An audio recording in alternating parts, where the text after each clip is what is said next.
시간에는 성령 하나님을 앞세우고 라는 제목을 가지고 함께 말씀을 나누도록 하겠습니다. 많이 우리가 들었던 예화인데 이런 예화를 들은 적이 있습니다. 영국의 어떤 방송사에서 퀴즈를 냈는데 런던에서 스코틀랜드까지 가장 빨리 가는 방법이 무엇이냐 그러면서 1,000파운드를 상금으로 걸고 질문을 했답니다. 혹시 들어보셨습니까? 이 예화? 뭐 많은 방법들이 있겠죠. 뭐 비행기를 타고 간다. 아니면 어디까지는 뭐 기차를 타고 어디서부터 어디까지는 뭐 차를 타고 또 어디서부터 배를 타고 최단 경로를 얘기하는 사람도 있었을 것이죠. 그런데 이 질문을 낸 사람이 그 답을 의도했는지는 모르겠어요. 그런데 이런 답이 뽑혔습니다. 사랑하는 사람과 함께 가는 것이 가장 빨리 가는 길입니다. 그러니까 이 말의 의미는 뭡니까? 사랑하는 사람, 좋아하는 사람, 마음이 맞는 사람과 함께 가면 그러면 시간 가는 줄 모른다는 것이죠. 오히려 길면 더 좋지 않겠습니까? 그만큼 그 시간이 매우 손살같이 빨리 가게 된다. 그래서 지루함 없이 가게 된다라는 것이죠. 이렇게 사랑하는 사람과 또 좋은 사람과 함께하는 것은 우리에게 너무 기쁘고 또 좋은 일이 아닐 수 없습니다. 그런데 이 시대를 돌아보면 많이 외로워하고 있는 것 같아요. 사람들이 외로워하고 있습니다. 그리고 또 고독해하고 있죠. 왜 그렇게 되었을까를 우리가 곰곰이 생각해 봅니다. 왜 인간은 사회적 동물이라고까지 불릴 정도로 관계성을 중요시했는데 왜 이렇게 되었을까? 왜 혼자 있는 것들을 좋아하게 되었을까? 그것은 사람들이 낭비되는 자원이 아깝기 때문이 아닐까라는 생각을 해봅니다. 예를 들어서 경제적인 이유도 있겠죠. 내가 원하지 않는 때에 같이 합석해서 식사를 하면 다음에 꼭 내가 또 사야 되고, 그렇죠? 뭐 그런 일들. 그래서 내가 굳이 지출하지 않아도 되는 비용들을 지출할 수도 있죠. 또 어떤 사람들은 시간이 아깝다고 말할 수도 있을 것 같아요. 내 개발할 시간도 부족한데 내가 왜 다른 사람들과 만나서 해야 되나. 그리고 어떤 사람들은 감정을 낭비하는 게 싫을 수도 있을 것 같습니다. 내가 사람과 부대껴서 내가 왜 이런 힘든 일들을 겪어야 되는가. 그냥 혼자 있으면 내 감정만 내가 추스리면 되는 것 아닌가. 뭐 이런 것들. 그래서 왜 혼자를 선호하게 되었나. 그게 그 사람의 심중에 진짜 그 혼자됨이 좋아서 뭐 그랬든지 아니면 상황이 그렇게 되는 게 편해서 그랬든지 그것은 모르겠지만 왜 이 시대가 자꾸만 혼자 있고 외롭게 골방에 들어가는 일들을 선호하게 되었는가라는 것들을 생각해 보면 이런 낭비되는 자원들이 많기 때문이다라는 것이죠. 사람은 사회적 동물이다라고 얘기 많이 하지 않습니까? 저는 이렇게 생각해 봤어요. 왜 사회적 동물일까? 서로가 필요를 느끼고 또 서로가 그 필요를 채워줄 수 있었기 때문에 사람들은 사회적 동물이었습니다.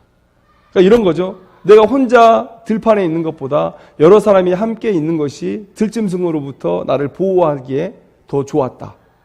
또 무거운 돌을 나르고 밭을 가꿀 때 내가 혼자 모든 돌을 다 들어 나를 때는 못 드는 것도 있었고 좀 힘이 들었지만 셋이 함께 모여서 사회 공동체를 구성해서 일을 할 때는 시너지 효과가 나서 더 좋은 결과들을 이뤄낼 수 있었다라고 하는 것이죠.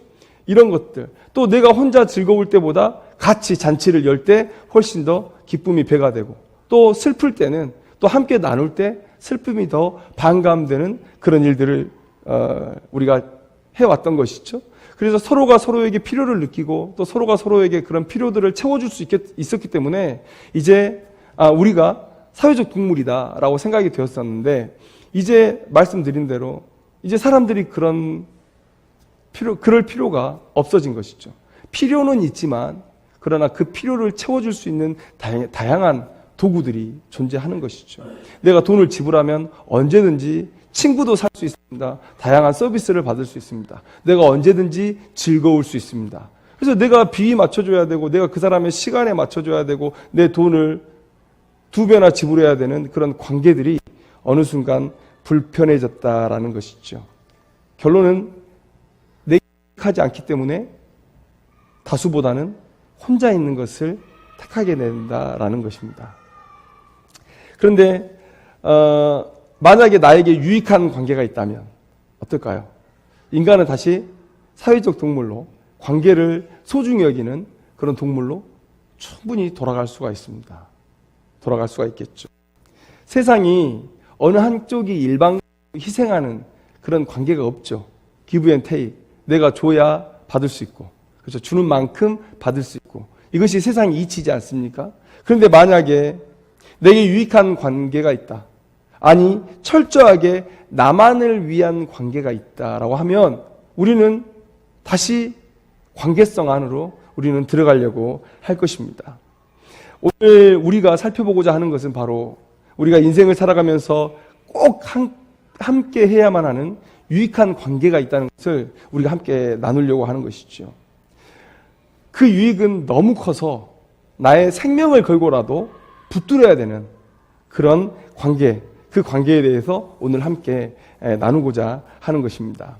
오늘 우리가 본문 말씀으로 한번 들어갔으면 좋겠는데요. 이 배경을 조금 말씀드리면 이렇습니다. 이스라엘이 이제 남유다와 북이스라엘로 나누어진 이후에 남유다의 왕이었던 여호사밧의 통치 때에 있었던 일입니다. 여호사밧 왕은 매우 의로운 왕이었어요. 매우 의로운 왕이었어요. 바알과 아세라를 숭배하는 영적인 분위기를 쇄신했습니다. 그래서 하나님만을 섬기게 했다는 것이죠. 그리고 방백, 제사장, 레위인들을 유다 여러 성읍으로 보내서 하나님의 율법을 가르치게 했습니다. 그리고 또 레위 사람들, 또 제사장, 또 이스라엘의 족장 중에 여호와를 경외하는 사람들이 이렇게 선발해서 이 재판관으로 세웠거든요. 그것은 무엇입니까? 지금 보면 레위 사람, 제사장, 이스라엘 족장 중에 여호와를 경외하는 사람, 뭡니까? 하나님의 뜻을 잘 아는 사람, 그런 사람들로 인해서 재판을 하겠다? 그 지역에 하나님의 공의를 세우고자 했다라는 것이죠. 여호사밧이 아합의 가문과 혼인한 것은 하나님 앞에 두고두고 책망받을 일이지만, 그러나 그것을 제외하면 정말 하나님 앞에 너무도 쓰임받은 그런 왕이었다는 것을 성경은 우리에게 증거를 했습니다. 그런데 그렇게 훌륭하게 하나님을 섬겼던 이 여호사밧 왕에게 큰 고난이 닥쳤습니다. 바로 요단 동편에 있던 모압과 암몬, 그리고 또 유다 땅에 있고 유다 땅 남쪽에 있었던 마온 사람들, 세일산 주민들이 지금 힘을 합해서 남유다를 공격하고 있다는 것이죠.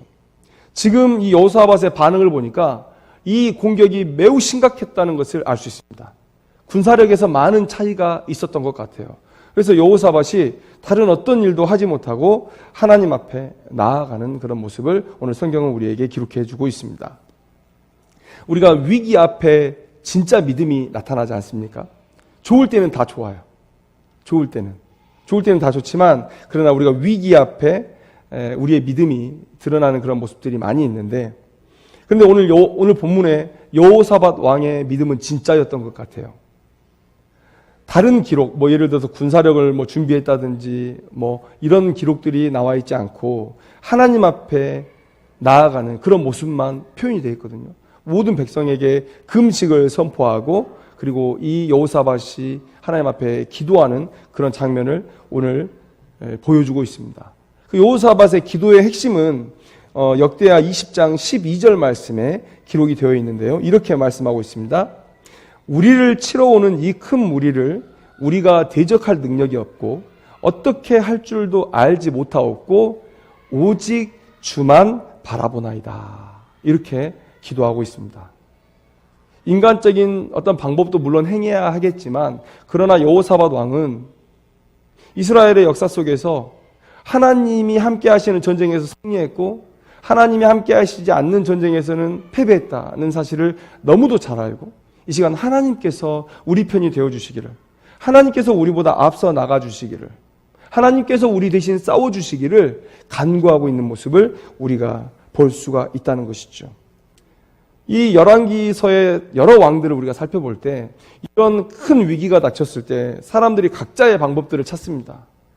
더 강한 나라의 우상을 가져와서 섬긴다든지, 아니면 이 성벽을 보수하고 우리의 군사력을 정비한다든지 아니면 이 뇌물로 그 왕들, 대적의 마음을, 환심을 사려고 한다든지 이런 모습들을 많이 보입니다.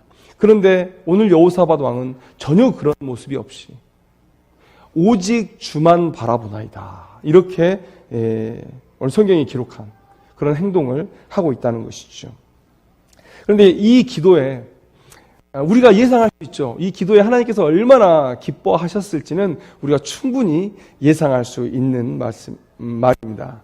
17절 말씀을 한번 보시면 하나님께서 이 여호사밧 왕과 이 남유다 백성들에게 어떻게 응답하셨는지 우리가 볼 수가 있는데, 이 전쟁에는 너희가 싸울 것이 없나니 대열을 이루고 서서 너희와 함께한 여호와가 구원하는 것을 보라.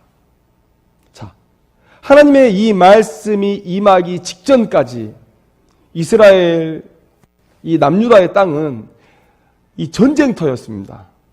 그런데 하나님께서 이 말씀을 주신 이후에 이 전쟁터가 무엇으로 바뀝니까? 극장으로 바뀌어요. 극장으로 바뀌어요.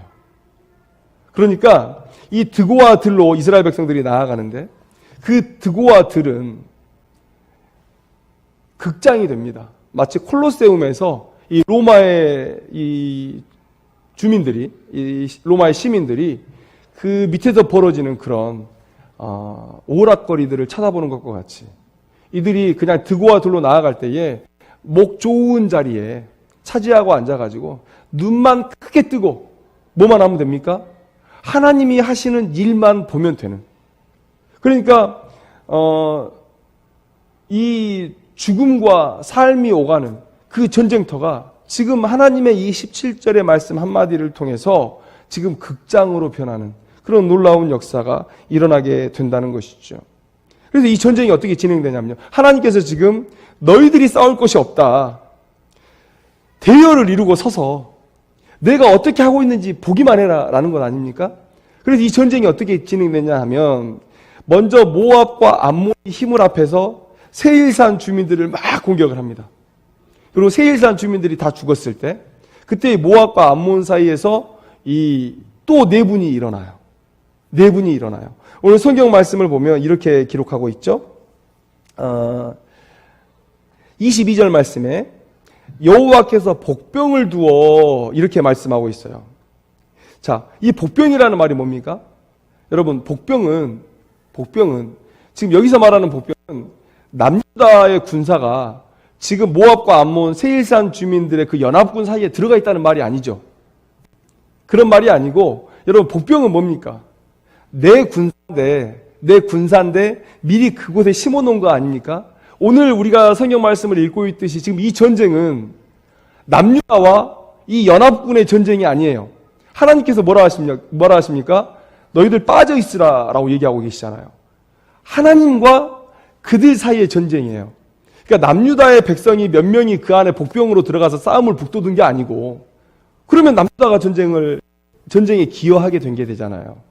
그러니까 하나님의 복병이, 그러니까 하나님께서 사용하시는 그 사람이 그 안에 있는 거예요.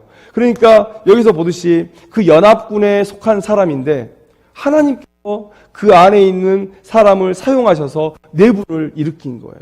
여기서 이 복병은 그런 식으로 우리가 봐야 되죠. 그래서 모압과 암몬, 세일산 주민 사이에 하나님의 일꾼이, 그들은 의도하지 않았겠지만 하나님은 꼭 하나님의 백성들만 쓰시는 건 아니죠. 하나님은 이 온 세상의 주인 되십니다. 불신자나 신자나 하나님의 백성, 이스라엘이나 아닌 자들이나 다 하나님의 그런 통치 아래에 있습니다. 그래서 그 연합군 사이에 하나님께서 강권적으로 사람들을 일하게 하신 거예요. 복병으로 내부를 일으키는 자로 일을 하게 하셔서 지금 전쟁을 일으키셨고, 한 나라를 없애고 또 두 나라가 싸우게 해서 또 두 나라가 다 죽는 그런 일들을 이루셨다는 것이죠. 남유다는 그 전쟁에서 정말 할 게 없었습니다. 그냥 목 좋은 곳에서 대열을 이루고 서가지고 하나님이 지금 전쟁을 이루시고 계신 것을 보고 있는 거예요. 관람하고 있는 겁니다. 관람하고 있는 거예요. 이 말씀이 오늘 우리에게 어떤 교훈을 줍니까? 우리가 승리하는 유일한 방법은 하나님께서 싸우시도록 하는 데 있다는 거예요. 내가 싸우는 것이 아니라 하나님께서 싸우시도록 하는 것. 하나님께서 이렇게 극단적으로 남유다의 어떤 손도 빌리지 않고 이 전쟁을 이루시는 이유는 무엇입니까? 전쟁이 내게 있다는 거예요. 전쟁의 승리는 내게 있다는 거예요. 그것을 극단적으로 오늘 보여주시기 위해서 너희들이 싸울 것이 없다라고 말씀하신 거예요. 그냥 보라는 거예요. 여러분, 물론 역사 속에서 하나님께서 하나님의 백성들을 승리하게 하실 때에 이렇게 아무것도 안 하게 하실 수도 있지만, 그러나 또 복병을 두고 또 나가서 싸우고 이런 순종을 요구하시는 경우도 많이 있어요. 물론 그렇습니다. 그렇다고 해서 오늘 우리에게 주신 이 교훈의 결론이 달라지지 않아요. 교훈의 결론은 무엇입니까? 아무리 이길 만한 상황에서 우리가 싸워도 하나님께서 내 편이 아니시면 우리는 지는 거예요. 그런데 아무리 질만한 상황이라도 우리가 하나님이 내 편 되셔서 싸우러 나가면 우리는 이기는 거예요. 승리냐 패배냐의 변수는 하나님이 내 편이냐 아니냐, 딱 그거 하나라는 거예요. 그래서 어차피 이 전쟁은 하나님의 전쟁이다라고 오늘 우리가 이 말씀 속에서 배우게 되는 것이죠. 여러분, 승리의 유일한 방법은 하나님께서 싸우시도록, 하나님께서 앞서 나가시도록 하는 데 있다라는 것이죠. 오늘 이 교훈이, 오늘 이 본문 말씀 우리에게 주는 교훈입니다. 그런데 그러면 어떻게 하나님께서 이 전쟁에 참전하시도록 할 것인가? 어떻게? 오늘 우리가 12절 말씀 속에서 우리가 봤잖아요. 여호사밧의 기도, 또 남유다 백성들의 금식. 그것은 무엇입니까? 하나님 앞에 두 손 두 발 다 드는 거예요. 인간적인 수고가 기록이 되어 있지 않습니다. 인간적인 이 전쟁을 위한 인간적인 어떠한 계획도 기록되어 있지 않습니다. 저는 그것이 여호사밧의 또 남유다 백성들의 마음을 잘 표현하고 있다고 생각해요. 아까 제가 말씀드렸죠. 여호사밧이 왕이 된 이후에 남유다 백성들을 깨우기 위해서, 영적인 부흥을 위해서 어떤 일들을 행했는지 우리가 말씀드렸죠. 그 땅에 있는 모두 우상의 제단들을 다 깨뜨리고, 그리고 하나님의 율법을 열심히 가르치고, 그리고 이 모든 지역에서 하나님의 공의가 바로 서도록, 여러분, 배웠으면 실천해야죠. 하나님의 뜻을 알았으면 실천해야죠. 하나님의 율법을 배웠으면 그 땅에서 하나님의 뜻이 서도록 해야 되는 건 아니겠습니까? 그런데 그 모든 일들이 여호사밧의 통치의 시기에 잘 이루어졌다는 거예요. 그러니까 그런 영적인 부흥, 영적인 갱신, 그렇게 준비된 백성들에게 우리 금식합시다라고 선포했을 때에 백성들이 다 아는 거예요. 여호사밧의 믿음을 함께 공유하고 있는 거예요. 그리고 오늘 그래서 여호사밧이 하나님 앞에 올려드린 이 기도는 단순히 여호사밧 한 사람의 기도가 아니라, 여호사밧 혼자 깨어있는 것이 아니라 온 이스라엘의 기도였다라고 보는 것이 맞는 것이죠. 그래서 오늘 이 여호사밧의 이 기도, 그리고 마지막 12절의 그 핵심, 오직 주만 바라보나이다. 두 손 두 발 다 드는 거예요. 인간적인 기록 안 써있는 이유가 뭡니까? 여호사밧과 그 땅의 백성들은 이 전쟁의 성패가 어디에 있는지를 매우 잘 알고 있었다라는 것을 보여주죠. 물론 이들도 칼도 갈고 또 나가서 싸울 옷도 준비하고 했을 겁니다. 그런데 기록되어 있지 않아요. 이 성경의 저자는, 성령께서는 뭘 보고 계십니까? 여호사밧과 그 땅의 백성들은 철저히 내가 전쟁에 죽는다라는 것을 알고 있었던 사람들이다라는 것을 오늘 우리에게 보여주시는 것이죠. 하나님을 이 전쟁 가운데 참전하게 하는 유일한 게 우리가 두 손 두 발 드는 거예요. 오직 주만 바라봅니다. 주님께서 제 앞에서 싸워주세요라고 하는 것이죠. 왜 이렇습니까? 하나님의 영광 때문에 그렇습니다. 하나님의 영광 때문에. 우리가 거기서 무엇 하나라도 내 것이라고 취할 수 없는 그런 싸움, 그런 싸움을 만드시기 위해서 그래요. 만약에 우리가 1%의 포션이라도 우리가 가지고 그 전쟁에 참전한다면 하나님의 영광은 온전히 인정되지 않을 겁니다. 99% 하나님 것, 내 것 1%. 나도 뭔가 했어. 여러분, 우리 아브라함의 이야기 다 기억하지 않습니까?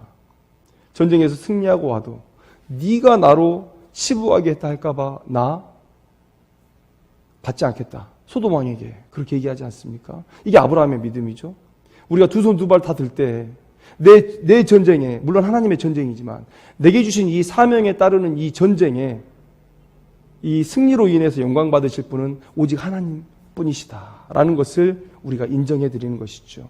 이사야서 42장 8절 말씀에 나는 여호와이니 이는 내 이름이라 나는 내 영광을 다른 자에게 내 찬송을 우상에게 주지 아니하리라. 하나님은 이 영광을 원하세요. 이스라엘 백성들에게 이 승리를 보여주신 것, 너희들 똑똑히 봐라. 내가 어떻게 싸우는지를 똑똑히 봐라 하시는 것은 뭡니까? 하나님의 이름만이 높아지는 그런 일들을 위해서 오늘 이런 싸움을 하고 계신다는 것이죠. 만약에 우리가 철저하게 두 손 두 발 다 들고 이 전쟁을 통해서 영광 받으실 분은 오직 하나님이십니다. 우리는 할 수 없으니 하나님께서 일하여 주시옵소서라고 기도할 때 그때 하나님께서 참전하시는 것이죠. 우리가 우리 스스로에게 한번 물어볼 필요가 있습니다. 아니, 물어봐야만 됩니다. 나는 그동안 어떻게 싸워왔는가? 내가 싸웠는가? 아니면 하나님께서 참전하시도록, 그래서 그 결과의 그 영광을 하나님만이 온전히 누리시도록 비켜드린 인생이었는가? 우리가 돌아봐야 된다는 것이죠. 아까도 말씀드렸지만 우리가 싸우면 이길 것 같은 싸움도 져요. 그런데 우리가 비켜드리고 하나님께서 싸우시면 다 질 것 같은 싸움도 이겨요. 여러분, 우리가 다 아는 이야기, 가나안 땅에 처음 들어갔을 때 했던 전쟁, 여리고성을 함락시켰던 그 이스라엘의 이야기, 이 난공불락이었어요. 고고학적 발굴을 통해서도 증언하고 있습니다. 난공불락의 성, 밖에서 도저히 들어갈 수 없는 성. 그런데 너무 쉽게, 너무도 초자연적으로 승리를 하나님께서 허락하셨죠. 이길 것 같지 않은 그런 전쟁이 하나님께서 개입하시면 그렇게 쉽게 이겨지는 거예요. 그런데 여러분, 그 다음에 아이성 전투 기억나시죠? 아간이 하나님의 것을 훔쳤습니다. 그래서 하나님께서 이스라엘 백성들과 함께하지 않으시겠다 결정하셨어요. 여러분, 아이성 전투는 얼마나 이스라엘 백성들이 만만하게 봤습니까? 여리고를 무너뜨렸는데 아이성쯤이야. 그래서 사람들이 얘기하죠. 한 2, 3천 명만 올라가면 되지 않겠습니까? 이렇게 얘기를 하죠. 근데 올라갔는데 너무도 비참한 패배를 당해요. 이길 것이라고 충분히 계산했는데 올라갔는데 졌어요. 그런데 그 패배의 이유를 설명하신 하나님 뭐라고 얘기하십니까? 그 온전히 바친 물건을 너희 중에서 멸하지 아니하면, 다시 내게로 가져오지 아니하면 내가 다시는 너희와 함께 있지 아니하리라. 하나님께서 아이성으로 올라간 그 이스라엘 백성들과 함께하지 않으셨다고 지금 말씀하고 있는 거예요. 하나님께서 함께하시면 질 것 같은 전쟁도 이깁니다. 함께하지 않으시면 이길 것 같은 전쟁도 져요. 여러분, 한 가지만 더 말씀드릴게요. 여러분, 우리가 아합, 이스라엘의 역사 속에서 가장 악한 왕이었다고 우리가 얘기하는 그런 아합이 어떻게 죽었습니까? 여호사밧이 아까 이 아합의 가족과 혼인관계를 맺었다고 그랬잖아요. 매우 친밀하게 왕래를 해요. 그런데 아합이 이 길르앗 라못이라는 요단 동편 땅에 있는 그 땅을 다시 되찾고 싶은 거예요. 그래서 여호사밧을 꼬드깁니다. 그리고 전투를 나가요. 나가지 말라고 했는데 나갑니다. 나갔는데 그 길르앗 백성들이, 아람 자손이 이 아합 왕의 목숨을 노리고 있다는 것을 이 아합 왕이 알게 됐어요. 이 아람 왕이 뭐라고 얘기하냐면, 너희는 작은 자나 큰 자나 더불어 싸우지 말고 오직 이스라엘 왕과 싸우라. 아합만 죽이면 된다는 거예요. 아합만. 근데 이 소식을 들은 이 아합 왕이 머리를 씁니다. 여호사밧에게 왕복을 입혀요.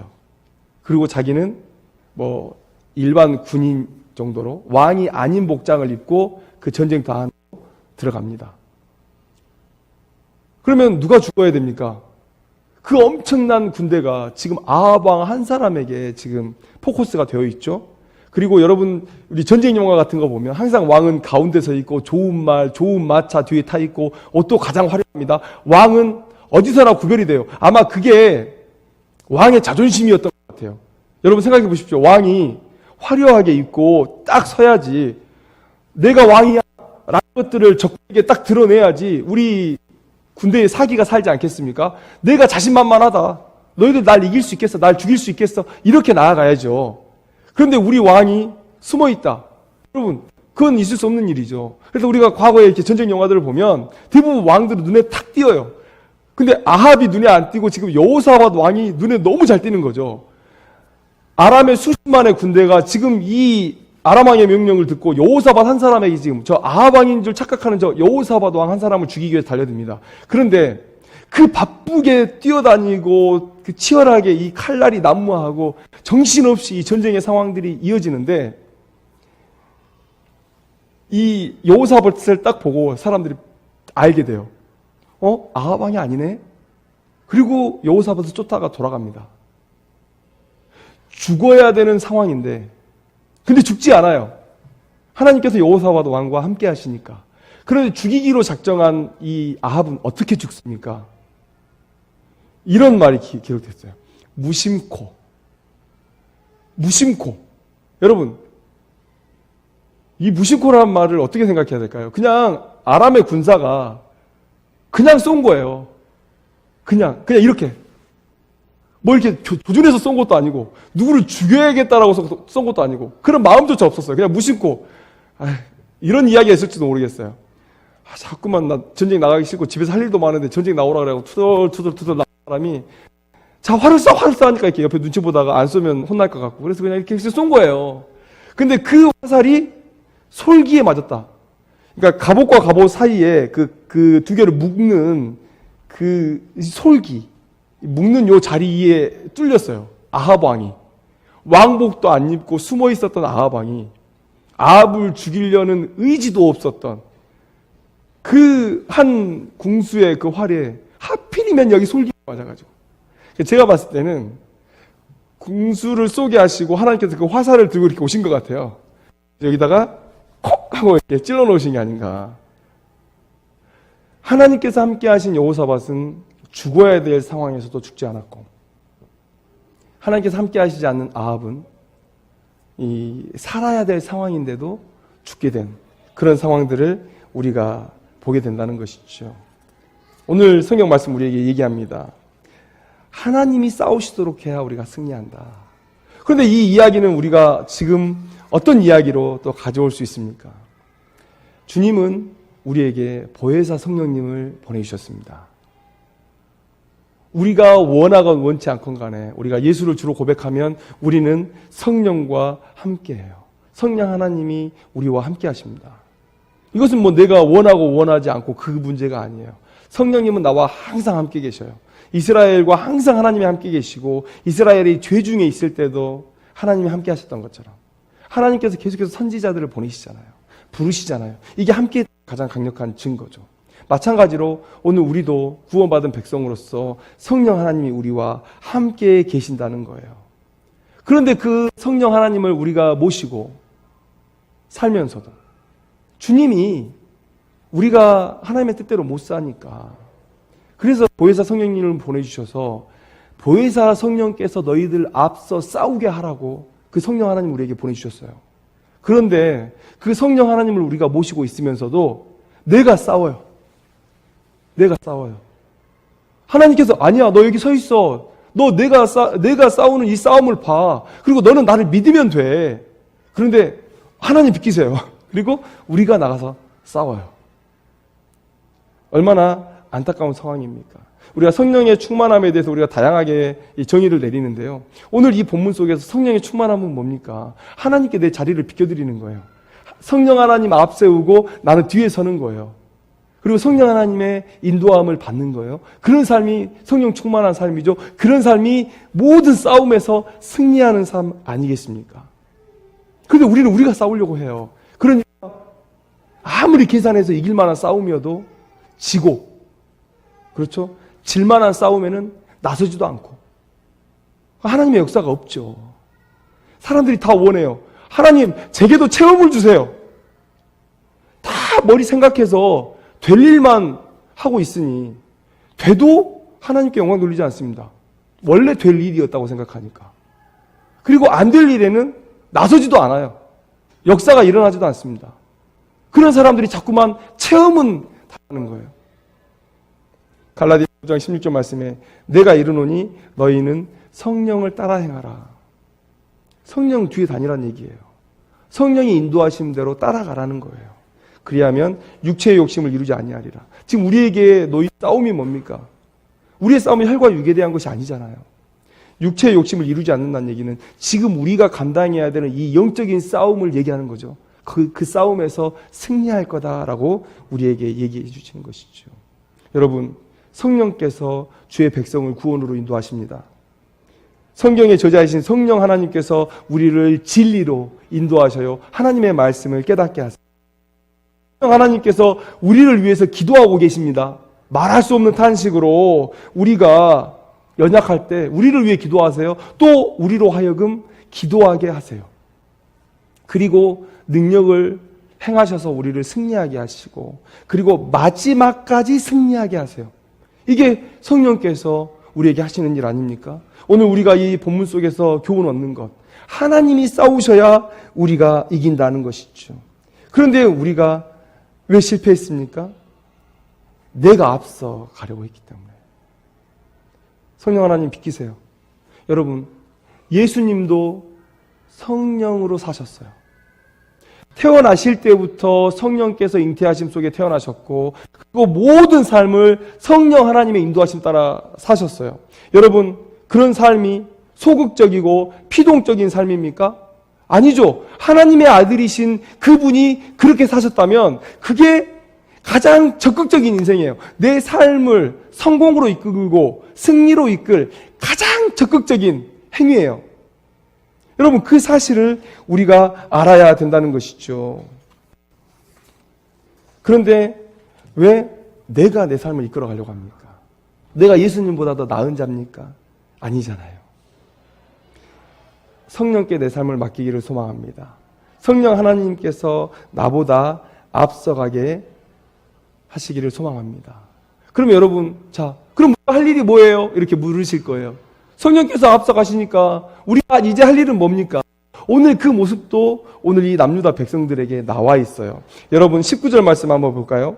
그앗 자손과 고라 자손에게 속한 레위 사람들은 서서 심히 큰 소리로 이스라엘 하나님 여호와를 찬송하니라. 여러분, 결과를 가장 능하신 하나님 앞에 맡겨드렸을 때에 우리가 할 일이 이제 뭐가 남습니까? 하나님께서 결과를 만들어내실 텐데 하나님께서 원하시는, 나는 나의 영광을 위해서 이 일을 하고 있다. 그것에 맞게 하나님께 경배하는 거예요. 승리를 확신하고 가서 하나님을 경배하고 찬송하는 거예요. 대열을 이루고 서서 하나님의 승리하신 그 하나님만의 싸움을 바라보면서 내 안에 하나님께 찬양하려고 하는 그 열망을 고취시키는 거예요. 그걸 하나님께서 원하시고 계신다는 것이죠. 여러분, 22절 말씀에 우리에게 아주 귀한 말씀이 있습니다. 그 노래와 찬송이 시작될 때에 여호와께서 보병을 두어 이렇게 승리하게 하셨다. 그 노래와 찬송이 시작될 때에, 여러분, 찬송할 때 승리가 시작됩니다. 우리에게 주신 하나님의 약속이라고 저는 믿습니다. 우리가 찬송할 때에 하나님께서 일을 시작하신다. 오늘 그 약속을 오늘 우리에게 주시는 것이죠. 이게 우리가 할 일이기 때문에, 여러분 홀로 싸우고 계십니까? 아니면 여러분들이 싸우고 계십니까? 여러분, 그러면 우리가 가는 길은 처절하고 외롭고 또 실패하는 길이 될 것입니다. 그런데 우리가 예수님의 본을 쫓아 또 능력의 믿음의 사람들의 본을 쫓아서 우리가 하나님이 싸우시도록 하고 우리가 뒤에 한 발 물러나서 이렇게 하나님의 싸움을 바라보는 그런 마음을 우리가 갖게 된다면 우리의 삶은 승리하게 될 것입니다. 그리고 우리가 하나님을 찬양하는 거예요. 여러분, 사무엘상 12장 16절 말씀에 너희는 이제 가만히 서서 여호와께서 너희 목전에서 행하시는 이 큰 일을 보라. 오늘 우리가 성령 하나님을 앞세우고 그런 앞세우는 나와 또 이 푸른숲 교회가 되어서 놀라운 승리를 주실 그런 하나님을 기대하는 우리 인생이 되었으면 좋겠습니다.